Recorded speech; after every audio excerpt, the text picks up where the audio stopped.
nós não somos pela que tá ele. É um país subdesenvolvido, subdesenvolvido.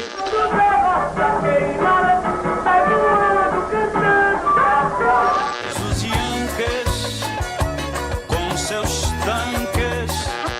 Sieben Kinder und ein Kreis. Não podemos ser amigos ao mal vamos dar maldade. É um tempo de guerra, é um tempo sem sol. Olá, sou Kênia Miranda. Vou conduzir mais uma entrevista da série Na Trincheira com Iná para o portal Esquerda Online. Iná Camargo Costa é professora aposentada da Universidade de São Paulo, autora de vários livros, dos quais cito A Hora do Teatro Épico no Brasil e Dialética do Marxismo Cultural, tema sobre o qual conversamos na primeira entrevista. Naquela primeira entrevista, Iná nos provoca, como marxistas culturais, trabalhadores do campo da cultura, a lermos a produção cultural da humanidade com as lentes da luta de classes. Iná, pensar e fazer cultura sob a perspectiva da classe trabalhadora no Brasil significa partir de quais referências? Qual deve ser o nosso tema-chave de trabalho? A resistência dos negros no Brasil através da cultura. A primeira figura da resistência negra no Brasil é a religiosidade. Eles, tanto os convertidos ao catolicismo já na África e batizados, quanto os que não foram, aqui chegando ao Brasil, mantiveram as suas tradições religiosas. Como a etnia que primeiro foi vítima do processo de escravização foi o povo banto, a mais antiga manifestação religiosa negra no Brasil é a Umbanda, que é a religião dos banto. Associada à Umbanda e com material para longas discussões está a Quimbanda. Você não é capaz de entender a Quimbanda se não entender a Umbanda. E isto desde o século XVI, quando o comércio de escravos começou a trazer africanos para o Brasil. Portanto, de tudo o que a gente tem notícia em matéria de resistência cultural dos negros, a que tem que ser reverenciada, em primeiro lugar, é a Umbanda. O candomblé vem depois da Umbanda e, basicamente, ao longo do século XIX, quando os traficantes diversificaram os lugares de onde eles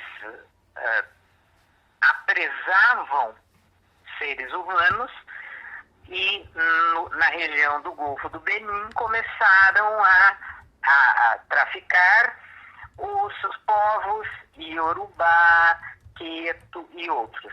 Estes, sobretudo na região da Bahia, mas também no Rio de Janeiro, desenvolveram o candomblé dos orixás.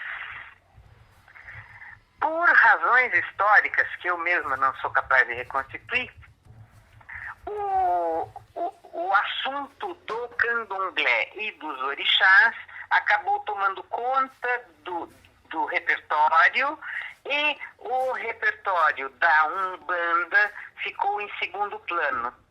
Mas eu estou falando de um processo que já tem, na altura em que a cultura do candomblé assumiu o primeiro plano, isto é tempo de perseguição religiosa pela Igreja Católica e, em segundo lugar, pela polícia, ao longo do século XX. Quem quer saber alguma coisa disso deve ler romances do Jorge Amado. Não vou dizer nenhum, mas o Jorge Amado conta muitas histórias de perseguição ao candomblé já na versão Iorubá, Queto e Nagô. Mais recentemente, e eu imagino que tenha sido na década de 50, pelo menos anos, aqui em São Paulo, surge, aqui no Embu, o Candomblé Angola, onde eles operam as similaridades entre os orixás e os Inquice, que são os deuses da Umbanda. E então, atualmente, até onde eu sei, e não sou especialista no assunto, você tem Umbanda, Quimbanda associada, Candomblé Yorubá e, mais recentemente, Candomblé Angola, que inclusive faz as correspondências entre Inquice e orixás. Esse é o ponto fundamental, e se nós não entendermos esta história e não nos interessarmos por ela, não teremos sequer a capacidade de entender as outras manifestações culturais, que são inúmeras. Eu vou dizer uma ou duas, e terminando na que eu amo mais que todas. Então, nós temos em Minas Gerais, por exemplo, a congada. Se você não souber nada de Umbanda e Candomblé, você não entende a congada. Você tem lá no norte do Brasil o tambor de Minas. E você tem no Rio de Janeiro a escola de samba, que é a minha paixão. Aqui em São Paulo também tem escola de samba. E você tem o Carnaval da Bahia, que é uma coisa impressionante. E se você não entender minimamente Candomblé, você nem sequer entende os ritmos do Olodum, para não ir mais longe. Então, resumindo esta primeira intervenção, se nós, marxistas, não nos alfabetizarmos na tradição banto, na tradição iorubá, queto e nagô, nós nem ao menos teremos capacidade para entender diferentes gêneros de samba ou de músicas que são executadas no Carnaval da Bahia. Resumindo totalmente, os marxistas culturais não podem continuar como os descendentes de europeus, analfabetos em matéria de cultura que se realiza no Brasil. E só para terminar com uma notinha de rodapé. Se a gente não souber que a acarajé é a comida favorita de Yansan, a gente não sabe o que está comendo. Isso só para começar. Das manifestações culturais que você citou, poderia falar um pouco mais sobre alguma delas? Eu quero desenvolver a questão do desfile de escola de samba. Por quê? Em primeiro lugar, os que não moram no Rio de Janeiro ou não têm contato com escolas de samba, no Brasil inteiro, né? Mas o Rio de Janeiro é o melhor exemplo. Se você não tiver contato pessoal com o povo que faz o samba, você não entende nem a diferença de ritmo de uma escola de samba para outra. Porque a diferença de ritmo se explica pelo orixá da escola, ou pelos, no plural, pelos orixás da escola. Quem nunca assistiu a um ensaio de bateria de escola de samba, naturalmente tem que assistir com alguém orientando, né? Alguém de lá do samba. Quem não fez isso não sabe que mudança de ritmo, de batida, de função do tambor mais grave para o repinique, que é o mais agudo, não entende o que está acontecendo no desfile de escola de samba. Isto para pegar a base mais básica, que é a bateria. Pois bem, esta informação que eu estou dando de maneira abstrata, os jornalistas que transmitem pela televisão o desfile não têm e não têm interesse em ter. E por isso eles destroem o desfile que eles estão transmitindo. E mesmo tendo simpatia pelo que estão vendo. Mas eles não entendem nada do que eles estão vendo e ouvindo. Porque eles não entendem a religiosidade, que é o fundamento deste processo cultural. Com o exemplo da escola de samba, eu posso fazer, como marxista cultural, eu posso fazer a conexão entre tudo o que eu aprendi na escola de Frankfurt, sobretudo no plano da questão da indústria cultural, e demonstrar por A mais B que, para além do que Adorno e Horkheimer já escreveram, no caso brasileiro, da vida cultural brasileira, o mercado é inimigo da produção cultural. Inimigo. Ele destrói a produção cultural. Vou continuar com uma sugestão de filme documentário para que vocês vejam, porque está disponível no Netflix.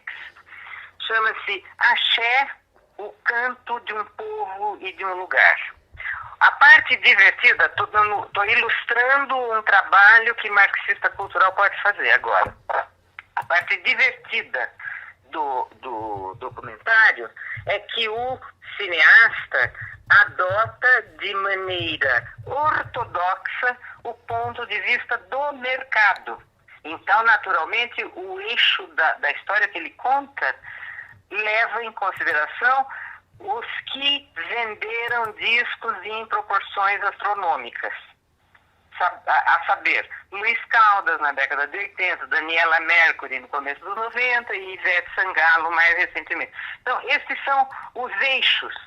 Pois bem, adotando o ponto de vista do mercado, o documentário mostra como que o mercado destrói cultura e vidas das pessoas que produzem aquela cultura, que é a do axé, na Bahia.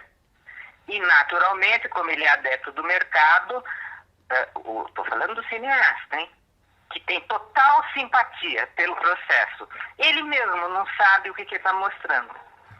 Não chega nem a explicar qual é a relação entre o ritmo do Olodum e o ritmo da timbalada do Carlinhos Brown. Mas afirma que existe uma relação. E, logicamente, o cineasta não sabe. Por quê? Porque ele não reconhece a base do candomblé que está por trás de toda aquela produção, desde a década de 70. Dei um exemplo de como que um marxista cultural pode e deve, pelos óculos da luta de classes, constatar como o mercado é inimigo da produção cultural relevante no Brasil. Você acaba de nos dar exemplos de como o mercado, a indústria cultural buscam apagar as referências negras e de resistência da cultura, transformando-as em mercadorias sem filiação. Poderia nos dar um exemplo oposto de como as lutas negras inspiram e aparecem na cultura brasileira? Para não ir muito longe, e já no exemplo, voltando para a escola de samba, observe a lista, entra no site do Salgueiro, por exemplo, e veja que desde a década de 50, pelo menos uma vez a cada 2, 3 anos, o tema do enredo do Salgueiro é alguma luta dos africanos no Brasil. Então você tem sambas a perder de vista que falam das lutas, falam dos heróis do mundo negro no Brasil. O que é que o consumidor de música pautado pelo mercado não ouve e nem percebe? Esta raiz, este fundamento, a própria luta, os lutadores. E veja, temos simpatizantes e adeptos da causa. Vou dar um exemplo que todo mundo ama.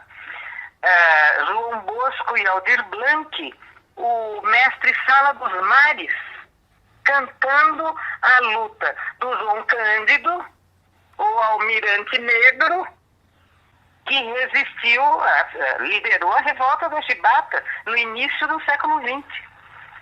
Isto é uma coisa de conhecimento generalizado, mas é preciso continuar a análise. Na verdade, a minha reivindicação para os marxistas que se interessam pela luta cultural é que as obras que vêm da tradição cultural negra no Brasil sejam analisadas com o mesmo nível de exigência que, por exemplo, o Roberto Schwartz dedica para a análise da obra do Machado de Assis. Porque a exigência é para os marxistas culturais. É um desafio que eles têm que enfrentar. Mostrar os fundamentos, a sofisticação e a qualidade altíssima das obras, independentemente delas terem ou não sido apropriadas pela indústria cultural. Porque o Mestre Sala dos Mares foi apropriado, mas ela continua sendo uma obra-prima da luta dos negros no Brasil. Iná, como e quando esses temas e problemas chegam à esquerda no Brasil? Nomeadamente a interface entre raça e classe. Olha, essa é uma questão sobre a qual eu não teria muita coisa para dizer, em parte porque a esquerda brasileira, constituída basicamente por intelectuais brancos de classe média, essa esquerda demorou para se dar conta de que o Brasil tem um problema de racismo estrutural. Esse racismo estrutural é herança do escravismo colonial, da persistência da escravidão no Brasil. Então, eu tenho a impressão de que os marxistas só começaram a acordar para este problema através de gente como o Florestan Fernandes, tá? E olhar de sociólogo trotskista, diga-se de passagem. Então, o Florestan Fernandes é um primeiro caso de exame do problema. Antes do Florestan Fernandes, teve o exemplo do Roger Bastide, é outro que precisa ser analisado, precisa ser lido, resgatado como um dos nossos ancestrais. E, naturalmente, na década de 50, foi o Abdias Nascimento, a grande figura a se confrontar na esfera cultural com a questão do racismo no Brasil. Aqui, o negro no Brasil como um problema de ordem racial, trabalhista e política. E por isso eu recomendo a leitura das obras do Abdias, né, e de todos os seus discípulos. Então, é uma questão que o marxismo cultural tem que enfrentar, tem que encarar e produzir as contribuições cabíveis, né?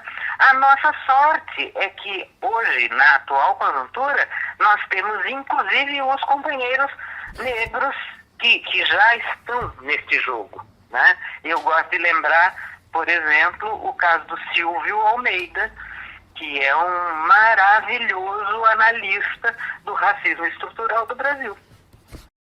Sem dúvida, um marco nesse processo é o Teatro Experimental do Negro. Você pode falar mais sobre ele e as suas contribuições para as experiências posteriores, como a do Grupo Arena? O Teatro Experimental do Negro tem um primeiro capítulo que é, por si só, deslumbrante, porque foi por meio de relações políticas e intercâmbios pessoais que o Abdias Nascimento obteve a autorização do Eugene O'Neill, nem mais nem menos. Eugene O'Neill era socialista, né? E ele escreveu uma peça que fez relativo sucesso nos Estados Unidos sobre a luta dos haitianos. A primeira revolução propriamente dita no continente americano. Ele se inspirou naquele processo e escreveu uma peça que é uma obra-prima, O Imperador Jones. Pois bem, o Abdias Nascimento conseguiu produzir uma tradução e o Nil autorizou a encenação no Rio de Janeiro, década de 50, sem cobrar direitos autorais. Isto se chama colaboração socialista, né? Ele abriu mão dos direitos autorais.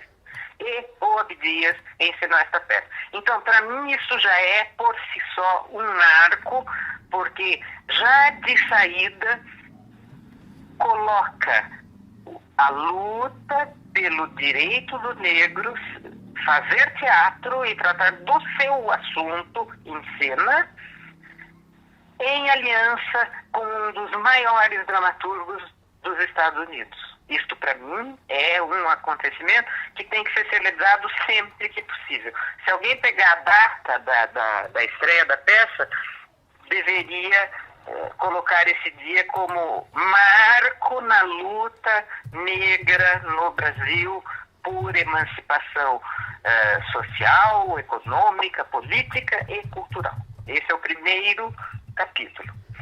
O desdobramento que eu conheço mais, porque tem outros, né, é justamente a formação, a primeira etapa da formação política do Augusto Boal, que justamente por ter acompanhado a luta do Abdias no Rio de Janeiro, chegando aqui em São Paulo, logo depois do golpe de 64, que aqui tem uma longa história, mas resumindo, ele faz, junto com o Guarnieri e o Edu Lobo, uma das obras-primas do teatro brasileiro, que é o Arena contra Zumbi.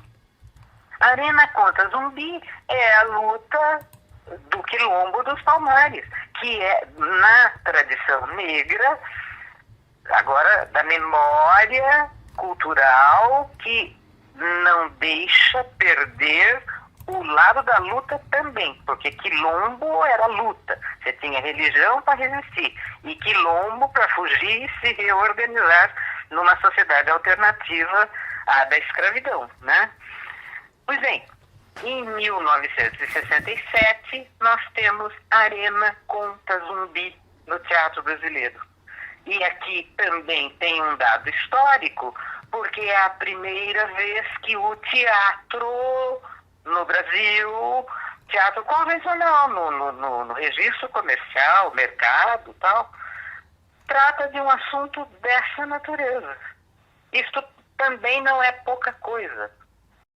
Em um país como o Brasil, que a maior parte da classe trabalhadora é negra e sofre opressão histórica, o racismo é um tema fundamental na luta cultural? Sem a menor sombra de dúvida. O racismo precisa ser denunciado em todas as suas manifestações. E o trabalho cultural é um setor onde isto pode ser feito das mais variadas formas. Porque tanto a denúncia do racismo quanto o elogio à luta são maneiras de se confrontar com o racismo, que no Brasil é estrutural.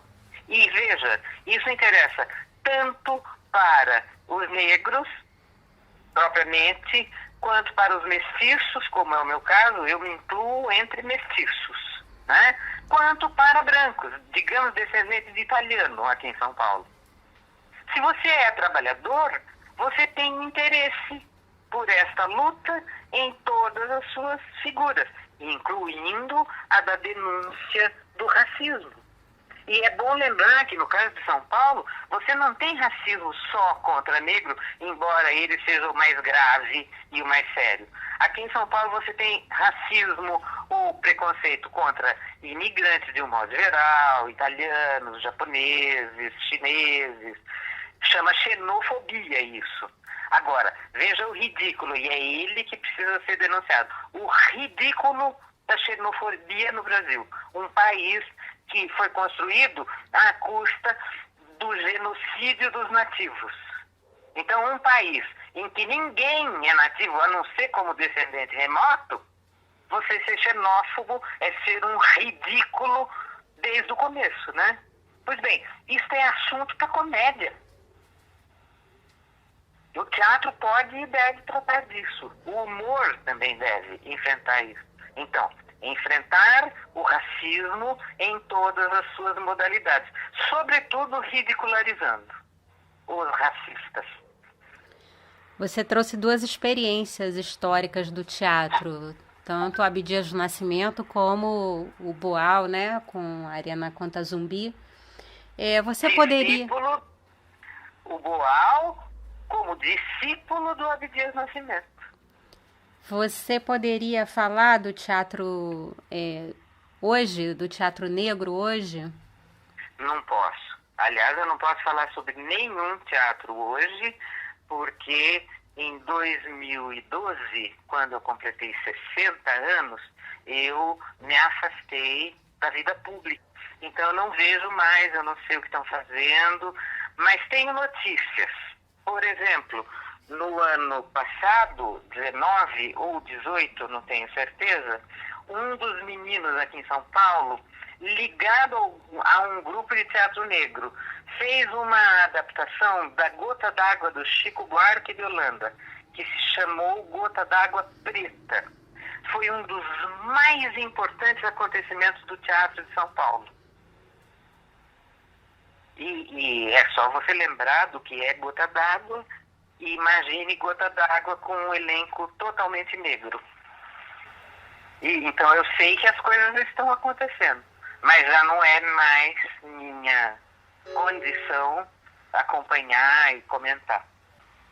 O levante negro antirracista que varreu o mundo nos últimos meses, nas últimas semanas, né? Inclusive com vários casos dramáticos no Brasil de assassinatos de negros e de negras nas periferias, são material de denúncia, de trabalho que podem nos servir na produção cultural hoje?